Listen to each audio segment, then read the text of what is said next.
vets, Mr. Blickenstaff here. I know we usually shoot these videos in my office with the TV in the background and the slides playing over here. We're going to do this one a little bit differently this time. I've been working from home for the past few days, but I wanted to make sure we took a few minutes and covered a really important topic that we are going to add into our bullying lessons that we complete during mentor period this week. Today's topic, we're going to talk a little bit about sexual harassment, what sexual harassment is, how you can avoid it, and what to do if you are involved in sexual harassment. So the first thing you might be thinking is, whoa, wait a minute, hold up. Why are we talking about sexual harassment in middle school? Well, I'll tell you why. There are three really good reasons why we need to cover this really important topic in our anti-bullying lessons. First off, statistics and studies show us that at the beginning of the teenage years is when sexual harassment starts to begin in peer-to-peer relationships. I don't know if you guys know this, but you are at the beginning of those teenage years. So this is an important topic that we cover right now so that you know what it is and how to avoid it. That's the knowledge portion behind this discussion. We want you to be able to avoid taking part in interactions that could become or that could involve sexual harassment. The final reason we want to talk about this is because we want to empower you to act.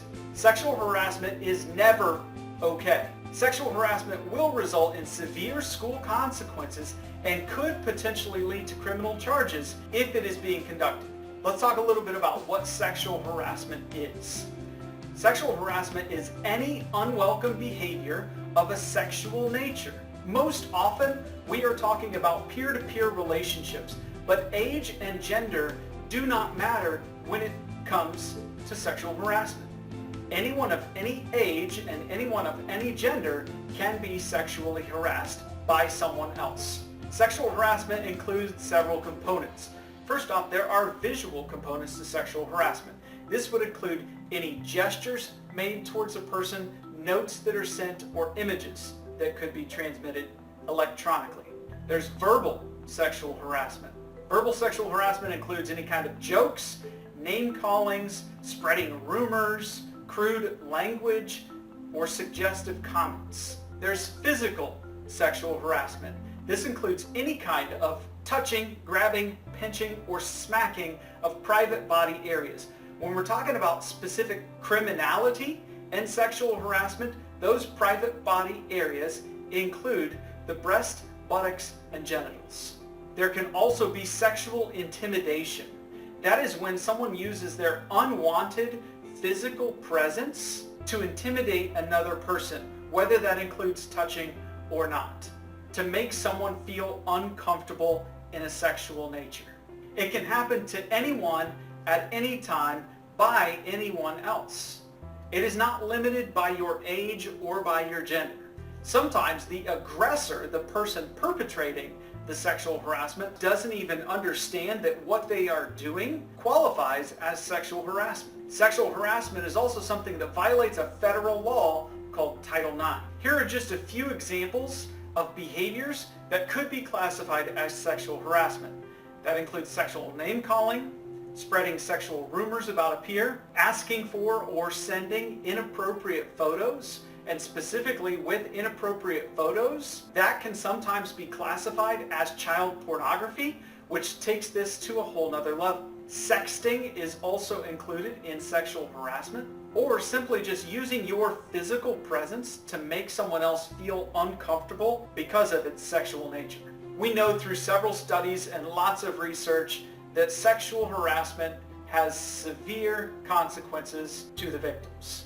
Being sexually harassed by others can lead to several problems, and this is just a few of those things. Low self-esteem, anxiety, depression, loss of focus in school, physical illness, and when we're talking about school, it often causes a disruption to the learning environment. Something that's very important to learn from this presentation is that if you are being sexually harassed by someone else, it is not in any way your fault. It is the fault of the aggressor. Here's what you should do if you are being sexually harassed by someone else. You need to be firm and direct with that person. You need to tell them right away that what they are doing is unappreciated and you want them to stop. Never be afraid or embarrassed to have this conversation. This person is violating your personal boundaries and needs to be told that what they are doing is wrong. Next, it's really important to get support. Don't try to fight this battle by yourself. Go to other people. Go to a trusted staff member, go to a trusted adult, and tell them what's happening. You must report these activities and these actions in order to get help. If telling just one person doesn't work, tell another person, and then tell another person. Tell as many people as you need to in order to get the help that you need to stop the behavior. Never ignore sexual harassment. Don't excuse it away, especially if it's reoccurring. Don't say, well, that person just likes to joke, or that's just what they do. Remember, sexual harassment is never okay. Keep a record of what has happened to you. If someone is communicating to you electronically or sending photos or doing anything else that could be logged and tracked, make sure you keep track of those incidents. Find witnesses who can help support and defend you when it comes time to report the activity. Remember that your body is yours and nobody else has the right to violate your personal body safety. Always be aware of your surroundings and take effective steps in order to keep yourself out of negative situations. If you see somebody being sexually harassed, remember, just like with any other type of bullying, bystanders have a huge impact on the outcomes of that incident.